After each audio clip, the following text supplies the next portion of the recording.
ಮಲ್ಲಿಗೆನಹಳ್ಳಿ ಹನುಮಂತಪ್ಪ ಗುತ್ತೇಕಾರ್ ಅಂತ. ನಾನು DSA ಸಂಘಟನಾ ಸಂಚಾಲಕರು, ನ್ಯಾಮತಿ ತಾಲೂಕು ಹೊನ್ನಳ್ಳಿ.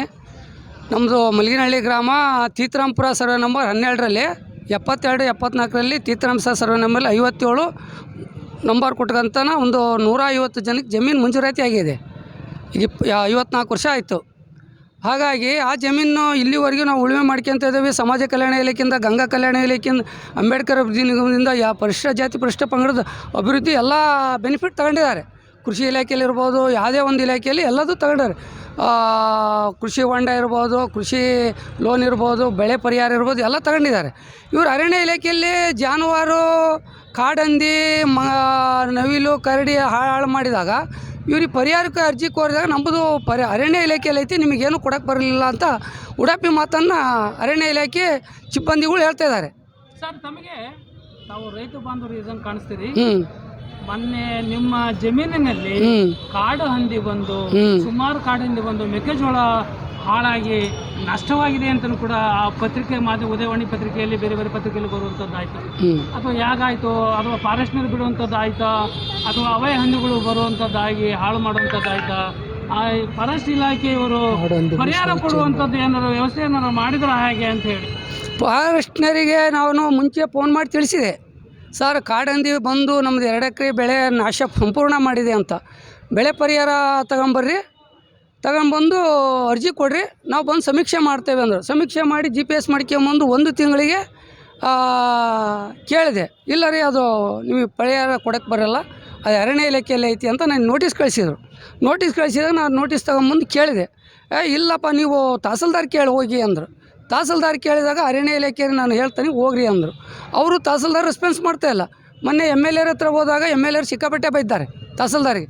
ನೋಡಪ್ಪ, ನಮ್ಮ ಕಾರ್ಯಕರ್ತರುಗಳಿಗೆ ಯಾಕೆ ಹಿಂಗೆ ತೊಂದರೆ ಮಾಡ್ತೀರಿ, ರೈತರವರು ಎಲ್ಲಿ ಹೋಗಿ ಕೇಳಬೇಕು, ಅರಣ್ಯ ಇಲಾಖೆ ಪರಿಹಾರ ಕೇಳಿದ್ರೆ ಸರ್ಕಾರದ ಎಲ್ಲಿ ಕೇಳ್ತಾರೆ, ಅದು ಫಸ್ಟ್ ಹ್ಯಾಂಡ್ ಮಾಡು, ಅದೇನು ವಿಚಾರ ತಿಳಿಸು ಅಂತ ಅವರು ಅರಣ್ಯ ಇಲಾಖೆಗೆ ಕೇಳಿದರು. ಇದು ಮುಂದೆ ಇದಕ್ಕೆ ಏನು ಪರಿಹಾರ ಮಾಡ್ತೀರಿ ಅಂತ ಕೇಳಿದ್ರೆ, ಇಲ್ಲರಿ ಅದು ಅರಣ್ಯ ಇಲಾಖೆಯಲ್ಲಿ ಐತಿ, ಕೊಡೋಕ್ಕೆ ಬರೋಲ್ಲ ಅಂತ. ಇಲ್ಲಿ ತನಕ ನೀವೇನು ಮಾಡ್ತಾಯಿದ್ದೀರಿ ಅಂತ ನಾನು ಕೇಳಿದೆ. ಅರಣ್ಯ ಇಲಾಖೆಯಲ್ಲಿ ಐತಿ ಅಂತಿರಲ್ಲ, ನೀವು AC DC ಮೀಟಿಂಗಿಗೆ ಹೋಗ್ತಿರಲ್ಲ, ತಹಸೀಲ್ದಾರ್ ಮೀಟಿಂಗ್ ಹೋಗ್ತಿರಲ್ಲ. ಅವಾಗ ಇದು ತೀರ್ಥರಾಮ ಸರ್ವೆ ನಂಬರಲ್ಲಿ 160 ಜನದ್ದು ಫಾರೆಸ್ಟ್ ಲ್ಯಾಂಡ್ನಲ್ಲೇ ಓಡ್ತಾ ಐತಿ.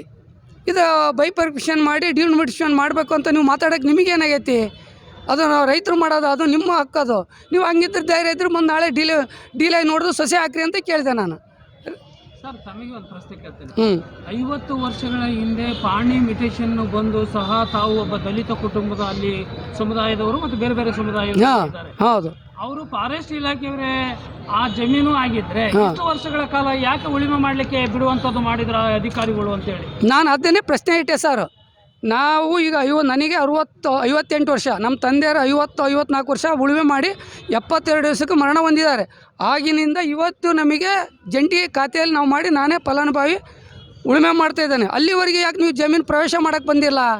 ಈಗ ನಾಳೆ ಬರ್ರಿ, ನಾವು ನೋಡ್ಕೊಳ್ತೇವೆ, ನಾವು ಪ್ರವೇಶವನ್ನು 10 ಬಸ್ತಿಗೆ ನಾವು ತಗೊಳ್ತಾ ಇರ್ತಾರೆ, ನಮ್ಮ ಇದು ಮಾಡಬೇಡ್ರಿ ಅಂತ ಕೇಳಿದಾಗ ಅವರು ಹೇಳ್ತಾರೆ, ನೀನು ಯಾಕೆ ಹಂಗೆ ಮಾಡ್ತೀಯಪ್ಪ, ತಹಸೀಲ್ದಾರಿಗೆ ಹೇಳೋ. ತಹಸೀಲ್ದಾರ್ಗೆ ಹೇಳಿದ್ರೆ ಇದೇ ಮಾತು ಹೇಳೋದು, ನೀವು ತಹಸೀಲ್ದಾರ್ ಮೀಟಿಂಗ್ನಲ್ಲಿ ಚರ್ಚೆ ಮಾಡಿರಿ. ಈ ರೀತಿ ಬಂದು ನಮಗೆ ರೈತರು ತೊಂದರೆ ಕೊಡ್ತಾ ಇದ್ದಾರೆ ಜಮೀನಿಗೆ. ಅಧಿಕಾರಿಗಳು ಹೇಳ್ತಾ ಇರೋದು ಇದೆಯಾ? ಅವ್ರಿಗೆ ಕೆಲಸ ಮಾಡೋಕ್ಕೆ ಇಷ್ಟ ಇಲ್ಲ, ರೈತರು ಕೆಲಸ ಮಾಡೋಕ್ಕೆ ಇಷ್ಟ ಇಲ್ಲ. ಅದೇನು ಅಭಯಾರಣ್ಯ ಅಲ್ಲಲ್ಲಿ ಹೆಬ್ಬಾವು, ಕಾಡು ಪ್ರಾಣಿಗಳನ್ನು ತಂದು ಬಿಡ್ತಾ ಇದ್ದಾರೆ ಅಲ್ಲಿ. ಯಾಕೆಂದರೆ ರೈತರು ಜಮೀನನ್ನು ಹೊಡೆಯಲ್ದೆ ಉಳುಮೆ ಮಾಡದೆ ಬಿಟ್ಟು ಹೋಗಲಿ ಅಂತ. ನಮ್ಮ ಜಮೀನು ಹತ್ರ 3 ಹೆಬ್ಬಾವಿದೆ. ಮೊನ್ನೆ 3 ಹೆಬ್ಬಾವನ್ನು ಹೊಡಿಲೇ ಹೋದರೆ ಸಮಸ್ಯೆ ಭಾಳ ಇದಾಗ್ತೈತಿ. ಹೀಗಾಗಿ ರೈತರಿಗೆ ಭಾರಿ ಅರಣ್ಯ ಇಲಾಖೆಯವ್ರದ್ದು ತೊಂದರೆ ಭಾಳ ನಡೀತಾ ಐತಿ. ಆಗಿರೋ ನಷ್ಟಕ್ಕೆ ಅವ್ರು ಪರಿಹಾರ ಕೊಡಬೇಕು. ಇಲ್ಲ ಅಂದರೆ ಅವ್ರ ಆಫೀಸ್ ಮುಂದೆ ನಾವು ಧರಣಿ ಕೂತ್ಕೊಳ್ತೇವೆ. 2 ಎಕರೆ 2 ಎಕರೆಯಲ್ಲಿ ಜಮೀನಿನಲ್ಲಿ ಹಾನಿ 2 ಎಕರೆಗೆ 2.5 3 2 ಅದಕ್ಕೆ 70ರಿಂದ 80 ಸಾವಿರ ರೂಪಾಯಿ. 70ರಿಂದ ಎಷ್ಟು ಹಾನಿ ಆಗಿದೆ ಅಂದರೆ 2 ಎಕರೆ ಸಂಪೂರ್ಣ ಹಾನಿ ಆಗಿದೆ ಸರ್. 1 ಎಕರೆಗೆ 80ರಿಂದ 90 ಸಾವಿರ ಖರ್ಚು ಬರುತ್ತೆ. 2 ಎಕರೆಗೆ ಹೆಚ್ಚು ಕಡಿಮೆ 2 ಲಕ್ಷ ಹತ್ತತ್ರ ಬರುತ್ತೆ. ಪರಿಹಾರ ಅರಣ್ಯ ಇಲಾಖೆಯವ್ರು ಕೊಡಬೇಕು. ಕೊಡಲಿಲ್ಲ ಅನ್ನೋದಕ್ಕೆ ಆಫೀಸ್ ಮುಂದೆ ಧರಣಿ ಕೊಡ್ತೇವೆ, ಪರಿಹಾರ ಯಾಕೆ ಕೊಡಲ್ಲ ಅಂತ ಅದಕ್ಕೆ ಕೇಳಿದರೆ ಬರೀ ಗದರಿಸೋದು, ಹಿಂದೆನೇ ಮಾತಾಡೋದು ಮಾಡ್ತಾರೆ. ನಿಮಗೆ ಜಮೀನು ಕೊಟ್ಟಿದ್ದೆ ತಪ್ಪಾಯ್ತಾ ಅಂತ ಕೇಳ್ತಾರೆ ಅವರು ಸರ್ಕಾರ. ಹಾಂ, ಸರ್ಕಾರ ಕೊಟ್ಟಿರೋದು ಅಥವಾ ಅವರು ಅಧಿಕಾರಿಗಳು ಕೊಟ್ಟಿರೋದು? ಸರ್ಕಾರ ಕೊಟ್ಟಿರೋದು. ಹಿಂದೆ 1984, 72, 73 ಇಂದಿರಾ ಗಾಂಧಿ ತುರ್ತು ಪರಿಸ್ಥಿತಿ ಕಾಲದಲ್ಲಿ ಉಳ್ಳುವವನೇ ಒಡಿ ಅಂತ ಕಾನೂನು ಬಂತಲ್ಲ, ಅವಾಗ ಇವು ಬಡ ಕುಟುಂಬಗಳಿಗೆ ಜಮೀನು ಇಲ್ದಾನೆ ಇನ್ನೊಬ್ಬರು ವಲಸೆ ಹೋಗ್ತಾ ಇದ್ದಾವೆ ಎಂದು ಆ ರೀತಿ ಮಾಡಿ ಒಂದು 150 ಜನಕ್ಕೆ 2 ಎಕರೆ ಅಂತ ತೀರ್ಥರಾಮ ಸರ್ವೆ ನಂಬರ್ನಲ್ಲಿ 2 ಎಕರೆ ಜಮೀನು ಮಂಜೂರು ಮಾಡಿದ್ದಾರೆ. ನೀವು ಆ ಮೆಕ್ಕೆಜೋಳ ಹಾಳು ಮಾಡಿದಂಥ ಹಂದಿ ಏನು ಫಾರೆಸ್ಟ್ ಇಲಾಖೆಗೆ ಸೇರ್ತದೆ, ನಿಮಗೆ ಪರಿಹಾರ ಬೇಕಾದ್ರೆ ತಮ್ಮ ವಾದ. ನಮಸ್ಕಾರ. ನಮಸ್ಕಾರ. ನಮಸ್ಕಾರ. ನನ್ನ ಹೆಸರು ಮಂಜಪ್ಪ ಅಂತೇಳಿ, ಮಾರಿಕೊಪ್ಪ, ಹೊನ್ನಾಳಿ ತಾಲೂಕು DSS ಮುಖಂಡರು. ಈಗ ನಾವೇನು ವಿಚಾರ ಮಾತಾಡೋಕ್ಕೆ ಇಷ್ಟಪಡ್ತೇವೆ ಅಂದರೆ, ಈ ತೀರ್ಥರಾಮಪುರ ಸರ್ವೆ ನಂಬರ್ ಮಲಗಿನಹಳ್ಳಿ ಹನುಮಂತಪ್ಪನವರು ನಮ್ಮ DSS ಸಂಘಟನಾ ಸಂಚಾಲಕರು ನ್ಯಾಮತಿ ತಾಲೂಕು ಮತ್ತು ಹಿರಿಯ ಮುಖಂಡರು ಸಹಿತ ಇದ್ದಾರೆ. ಸುಮಾರು ವರ್ಷಗಳಿಂದ ತೀರ್ಥರಾಮಪುರ ಸರ್ವೆ ನಂಬರಲ್ಲಿ ಸುಮಾರು ಜನಗಳಿಗೆ 2 ಎಕರೆಯಂತೆ ಜಮೀನು ಮಂಜೂರಾತಿಯಾಗಿದೆ. ಜಮೀನು ಮಂಜೂರಾತಿಯಾಗಿ ಮಿಟೇಷನ್ನು ಪಾಣಿ ಎಲ್ಲ ಆಗಿ ಇವತ್ತು ರೈತರು ಸ್ವ ಇಚ್ಛೆಯಿಂದ ಅವ್ರ ಉಳುಮೆಯನ್ನು ಮಾಡ್ಕೊತ ಬರ್ತಾ ಇದ್ದಾರೆ. ಯಾಕೆಂದರೆ ಕಾಡು ಪ್ರದೇಶದಲ್ಲಿರ್ತಕ್ಕಂಥ ಜಮೀನುಗಳು ಆಗಿರೋದ್ರಿಂದ ಇವತ್ತು ಅರಣ್ಯ ಇಲಾಖೆಯವರು ಏನೇ ರೈತರಿಗೆ ಹಾನಿಯಾದರೂ ಸಹಿತ ಪರಿಹಾರ ಕೊಡ್ತಕ್ಕಂಥ ವ್ಯವಸ್ಥೆ ಅರಣ್ಯ ಇಲಾಖೆ ಮಾಡಬೇಕು. ಇವತ್ತು ಏನೇ ಪರಿಹಾರ ಕೇಳಕ್ಕೆ ಹೋದರೆ ಅರಣ್ಯ ಇಲಾಖೆಯಲ್ಲಿದೆ, ಮಂಜೂರಾತಿ ಅದು ಅರಣ್ಯ ಇಲಾಖೆ ಇದೆ ಅಂತ. ನೀವಿಂದೆ ಸರ್ವೆ ನಂಬರಲ್ಲಿ ಮಂಜೂರಾತಿ ಮಾಡುವಾಗ ಮತ್ತು ಕಂದಾಯ ಮತ್ತು ಅರಣ್ಯ ಜಂಟಿ ಸರ್ವೆ ಮಾಡಿ ಇದು ಮಂಜೂರಾತಿ ಮಾಡ್ಬೋದೋ ಇಲ್ವೋ ಅದನ್ನು ಕುರಿತು ಮಂದಟ್ಟು ಮಾಡ್ಕೊಂಡು ಇವತ್ತು ರೈತರಿಗೆ ಹಕ್ಕುಪತ್ರ ಕೊಟ್ಟಿರ್ತೀರಿ. ರೈತರಿಗೆ ಇವತ್ತು ಹಕ್ಕುಪತ್ರ ಕೊಟ್ಟರೆ ಕಂದಾಯ ಇಲಾಖೆ ಬರ್ತದೆ. ಕಂದಾಯ ಇಲಾಖೆ ಬಂದಾಗ ಅಲ್ಲಿ ಏನೇ ಮಂಗ ಆಗಲಿ, ಆನೆ ಆಗಲಿ, ಕರಡಿ ಆಗಲಿ, ಹಂದಿ ಆಗಲಿ, ರೈತರ ಬೆಳೆಯನ್ನು ರೈತರಿಗೆ ಹಾನಿ ಮಾಡೋದನ್ನು ಮಾಡಿದರೆ ಅದು ಸರ್ಕಾರ ಪರಿಹಾರ ಕೊಡ್ತಕ್ಕಂಥದ್ದು ಅರಣ್ಯ ಇಲಾಖೆ ವತಿಯಿಂದಾನ.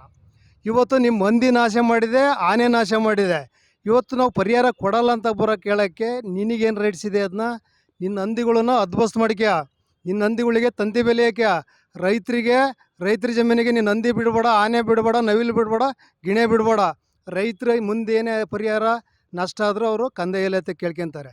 ನಿನ್ನ ಉಡಾಪೆ ಉತ್ತರವನ್ನು ಬಿಟ್ಟು ನಷ್ಟ ಆಗಿರ್ತಕ್ಕಂಥ ರೈತರಿಗೆ ಕೂಡಲೇ ಅರಣ್ಯ ಇಲಾಖೆಯಿಂದ ಸೂಕ್ತವಾದ ಪರಿಹಾರಧನ ಕೊಡದೇ ಇದ್ದರೆ ನಿನ್ನ ಇಲಾಖೆಗೆ ಬೀಗ ಜಡ್ದು ಸಂಘಟನೆ ವತಿಯಿಂದ ಉಗ್ರ ಪ್ರತಿಭಟನೆ ಮಾಡ್ತೇವೆ. ಎಚ್ಚರಿಕೆ. ಬಂಧುಗಳೇ, ಇವತ್ತು ಏನು ಮಲಗಿನಹಳ್ಳಿ ಹನುಮಂತಪ್ಪನವರು ಒಂದು ಅಹವಾಲನ್ನು ತಂದಿದ್ದಾರೆ. ಅವರ ಸರ್ವೆ ನಂಬರ್ 86ರಲ್ಲಿ